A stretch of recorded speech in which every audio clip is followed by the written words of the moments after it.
Hey guys, Sly here. Welcome back to another walkthrough. Today we are covering Asphodelos, the First Circle Savage, also known as P1S. Starting off, you will see these markers placed around the room.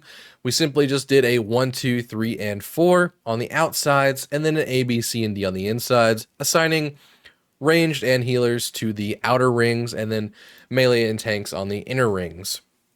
This is mostly for the chain mechanics that we're going to discuss in a little bit here. But starting off, the first ability I want to talk about with you guys is this heavy hand ability that is going to be hitting our warrior tank with. I would recommend, if you're a tank, to throw probably a 30% cooldown for this. It hits fairly hard otherwise, so just deal with that accordingly. Next mechanic you are seeing here is called Ethereal Shackles, which you will notice here that if you look on our party frames, the second person here, our warrior, happened to get a purple chain, while the fourth person here, our Astro, happened to get a red chain. So here, the purple chain simply means it's a smaller circle explosion, and it tethers to the 4 or 3 closest people, with you being the fourth. And then the red chain is a bigger explosion around you, and it tethers to the 3 farthest people from you.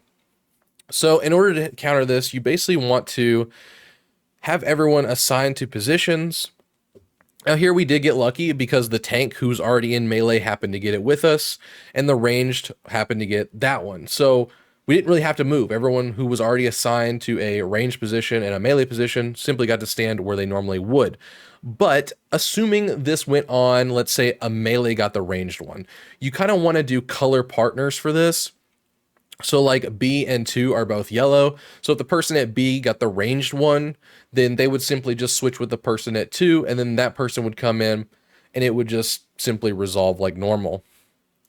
So in between this chain happening, the boss will cast Warder's Wrath, which is a pretty hard-hitting AoE. I would probably throw a cooldown if you don't have enough shields up for it. But right after that resolves, I then threw a Heart of Light, and you can see that we all started getting our chain icons. And then that chain mechanic will resolve right there. So you saw the purple circles on the inside were smaller, and then the big red circles on the outside were larger. Now you will notice some chain differences here on his flails. The first one that he threw down over there by our D marker is sort of in the shape of a donut. Now think about this, you want to be in the center of the donut because there is an empty space there, it's safe. Second one is a spike flail. That just looks nasty, so be really far away from the boss because it is pretty much an AoE around him. So you have quite a bit of time here if you see this cast bar for that flail. So first we're going to stay in to resolve this donut chain, and then we're simply just going to run right out and deal with that spike ball chain before charging back in and re-engaging the boss. Now after this, you will see this Pitless Flail of Purgation, or Purgation, that's right. So there's 2 different types here that tanks need to pay attention to. Purgation and Grace. They're both Pitless Flails, but you need to pay attention to that last word. So think of Grace is really good. It's going to be one where you want to stack with your party and take some shared damage. Purgation, purging people, is really bad. I mean, I'm sure a lot of you have seen The Purge. It's pretty bad. So you really want to be away from all of your allies when this goes off. The way to resolve these is going to be the person who has the boss is going to need to take it and face themselves into a corner because it doesn't knock back to you. So as you can see, I'm facing 4 here. I got knocked back. If I happen to be north and south, east and west on this, I would have actually gotten pushed probably almost into the wall, if not into that wall, and it would have killed me. Now, on the flip side of this, after that knockback or a little bit before while he's casting, you can have your co-tank taunt, and that co-tank needed to taunt and run away. You saw him explode over there in that corner, so he's purging. That's really bad. You want to be away. Now here we have the 2 flails again. These ones are more or less just like boat anchors. It's a 270 cone, so there's a really small triangle piece here, paying attention, right there, and then we ran to the other side because there was another boat anchor there. So basically, just whatever side a boat anchor is on, you want to be on the opposite side of that one. And here we have another Warder's Wrath. That's a big AoE ability. I threw a reprisal here. Again, reprisals, Heart of Light, Shake It Offs, whatever you guys can do to help out your raid here is definitely worth it.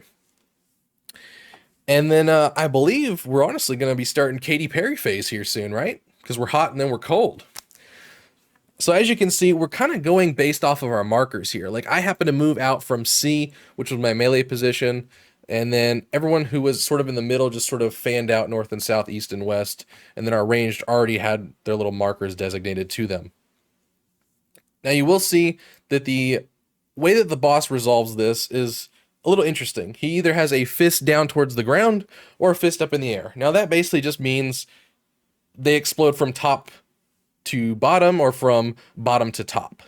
It doesn't really matter if you don't pay attention to this, because you're going to notice after first explosion and you have to take your first explosion. If somebody misses an explosion, then you all die, except for the purple one, which if you see in the back here under our limit break, there's a purple circle in the center. No one wants to be on that one. You simply want to either be on one of the north and south ones here or on the boss platform to unchange your color. So as we can see, our first one is going to explode here. It didn't really matter. I simply just noticed that after I took the first one, hey, the bottom one's missing. It must mean bottom to top. Now, this means I need to get ice next, but I don't want to take 2 ices in a row. Luckily, some people, like under our limit break over here, had fire, purple, then fire, so they needed an ice in between. Now here, I'm standing on the center because I don't want my thing to change from fire so I can take the last ice. But luckily that one person had to change theirs to ice. So we have a ton of people standing right there before then returning to our original positions in order to soak that last one. And then we did have a Water's Wrath right there. I would recommend throwing that cooldown to help people out. And then taking your last circle there. Again, it can be a little hectic if you're not paying attention to stuff. And occasionally you may run into some weird RNG situations where like a tank would have to switch with a DPS or healer position in order to not get a damage down. But like right here, our warrior just chose to take the damage down rather than us figuring it out and moving people last second or possibly missing one or whatever. It's not going to be the end of the world. This boss does not have a big check mark for DPS. Now here, he is casting this Pitless Flail of Grace. This is the other one where our tank gets pushed back into a corner. I'm now taunting. Grace is good. Share with your friends. Here we go. Nothing super big, nothing super punishing right now. We're all still sort of just doing the basic mechanics. They will get a little bit more hectic later on. Shining Cells is when this boy opens up Pizza Hut. So let's get us some pizza slices going and deal with some colors here. Now, he's basically going to do flails with this, along with the orbs that you remember from the original. First one being thrown out is a boat anchor. Again, we want to be away from boat anchors, but he also happens to throw a flail there, so we want to be away from the boss as well. Luckily, these outside rings here are max melee range, so we're good to stay there. And the reason why we happen to be running to green right here is because he has red orbs around him. So you want to be in the opposite color of the orbs around him. So again, boat anchor, we're away from him. Then he happens to have the spike flail, which is don't be near him. And each time he does the flail, it does explode the opposite color. So we stayed on green for that whole duration. And now I have a Pitless Flail of Grace here. I want to get pushed back into a corner. You really want to hug this boss because obviously that platform got eaten up a bit. So if you get pushed back too far, you're going to die as a tank. Here we have a donut. He has green orbs and a boat anchor. So donut, you want to be near the boss, be away from that boat anchor because it's at 270 cone, and he has green orbs, so we're going to stand on red right here. So pretty easy, simple to resolve. You have plenty of time to just sort of figure out as he casts each ability. Shackles of Time is the final thing that he will cast in this phase. It simply puts a debuff on a party member. As you can see on the very bottom of my party frames here, there's this little purple debuff icon.